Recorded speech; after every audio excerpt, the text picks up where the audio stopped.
Hello again.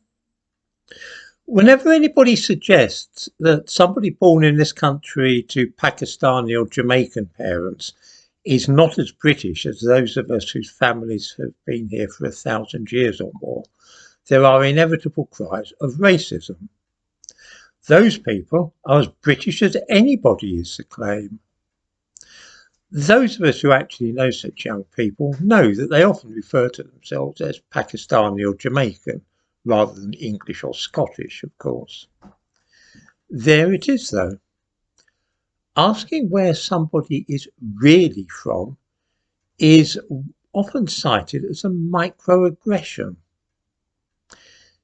Let us now consider the case of a woman born in London who runs an orchestra made up almost entirely of people also born in this country.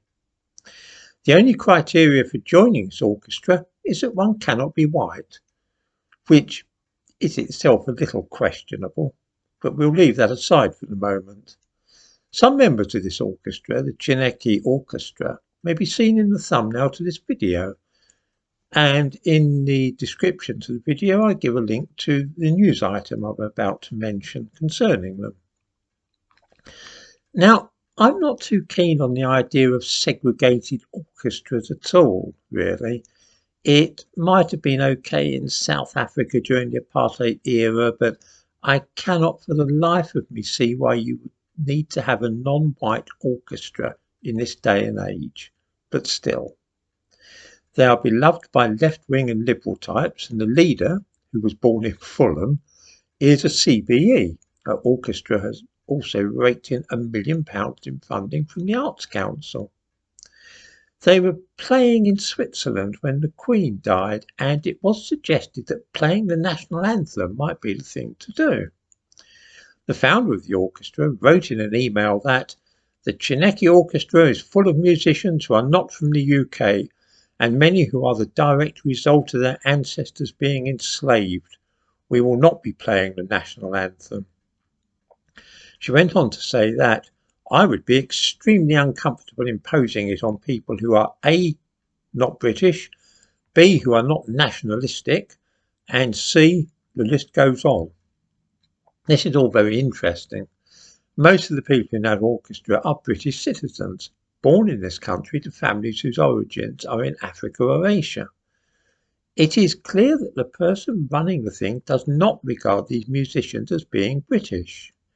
She says elsewhere that they had a minute's silence when Prince Philip died, but that many in the orchestra were incredibly upset about being made to do that, with the reason being that the empire is virtually entirely built on racism and the plundering of Africa.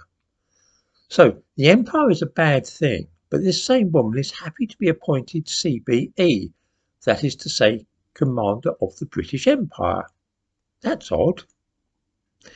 The truth is that this woman who was born in London does not regard herself as British.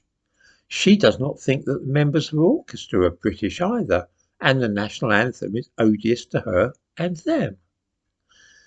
I must admit that I am struggling with the concept here.